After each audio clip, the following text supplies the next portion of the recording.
Assalamualaikum warahmatullahi wabarakatuh dan salam sejahtera.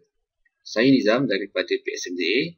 Ini merupakan video pertama daripada video-video yang akan dibuat akan datang untuk menunjukkan cara-cara untuk membuat ataupun mengendalikan ataupun menggunakan portal CTOS yang baru. Okey, jadi langkah pertama, buka web browser apa-apa saja. Okey, macam saya sekarang saya tengah pakai Mozilla Firefox. Jadi pada web browser boleh type alamat dia portal.ctos.edu.my. Okey. Kemudian masukkan username. Username by default adalah nombor IC anda. Password pun by default adalah nombor IC anda. Okey, boleh login. Okey, ini adalah paparan muka hadapan portal CTOS yang baru yang telah anda login. Okey, kalau nak log out, kat bahagian bawah ni ada butang untuk log out. Okey, kemudian klik pada LMS. Okey, ini adalah muka hadapan bagi LMS. LMS adalah singkatan bagi Learning Management System. Okey, dan pastikan juga pada bahagian atas ni selepas perkataan My LMS, pastikan macam saya adalah staff PSMZA, jadi dia tertulis My LMS PSMZA. Kalau berlainan daripada yang sepatutnya, sila hubungi pentadbir CTOS di Politeknik masing-masing. Okey, jadi ini muka hadapan dia. Okey, dan course overview macam ni.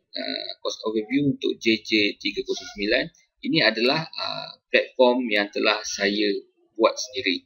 Okey, jadi untuk tutorial video pertama ni, saya akan tunjukkan sedikit cara-cara untuk membuat platform sendiri.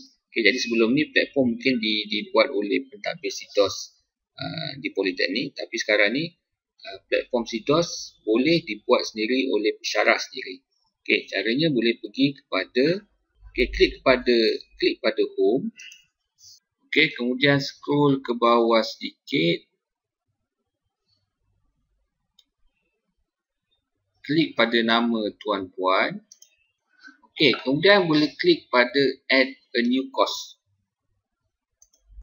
Okey, kemudian boleh taruhkan course full name. Course full name ni akan dipaparkan pada muka hadapan yang macam saya tunjuk tadi tu. Dia akan terpapar pada muka hadapan LMS tuan-puan lah.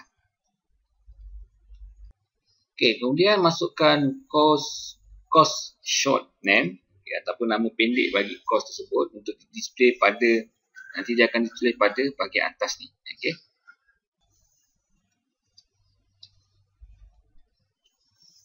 Okey, ini biarkan default. Okey, ini biarkan default saja. Visible buka kepada show. Okey, kalau hide, platform ni tidak akan dipaparkan pada paparan muka hadapan lah. Okey. Jadi kadang-kadang kita perlukan option hide ni untuk kita siapkan dahulu kita punya platform. Jadi bila dah rasa siap boleh terus show. Okey, tapi saya lebih prefer untuk terus show terus.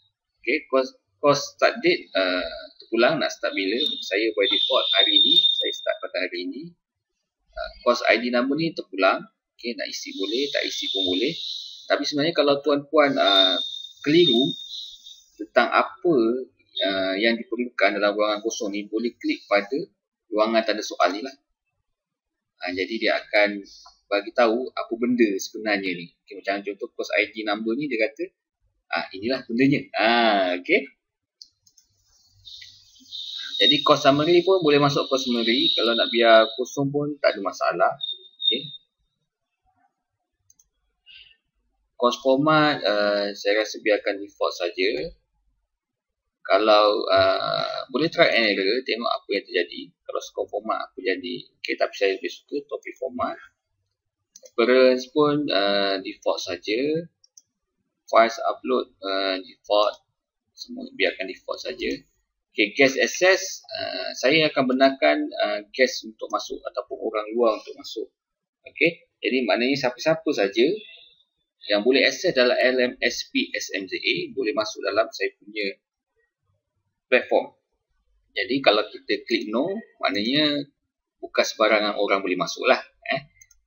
Maknanya mungkin student sahaja yang boleh masuk. Okay. Jadi ini password terpulang. Kalau taruh password, boleh taruh password bermaksud password ni kalau kita nak buat benda ni eksklusif pada student kita, kita boleh bagi password ni secara offline kepada student kita. Jadi bila dia nak masuk tu dia akan request password. Dia akan tanya password, jadi student akan masukkan password yang kita beri semasa dalam kelas offline tu lah.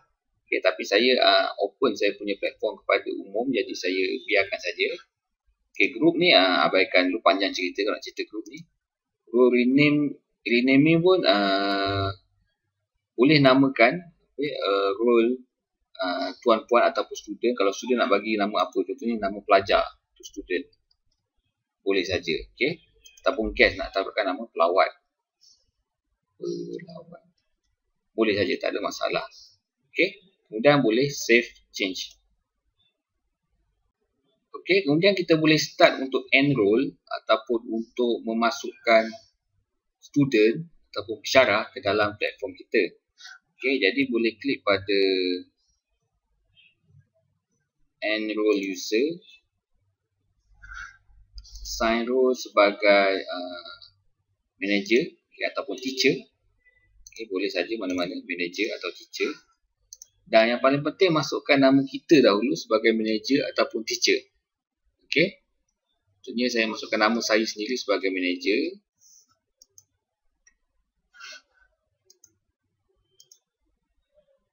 Okay, saya dah masuk. Okay, finish enroll user. Jadi saya telah assign diri saya sendiri sebagai manager. Okay, ataupun kalau tuan-puan rajin, boleh masukkan student tuan-puan sebagai pelajar. Okay, boleh search lah, boleh search, gunakan nama, boleh search untuk masukkan pelajar lah. Tapi saya lebih suka untuk pelajar masuk sendiri dalam platform saya. Okay, kemudian untuk memastikan bahawa kita punya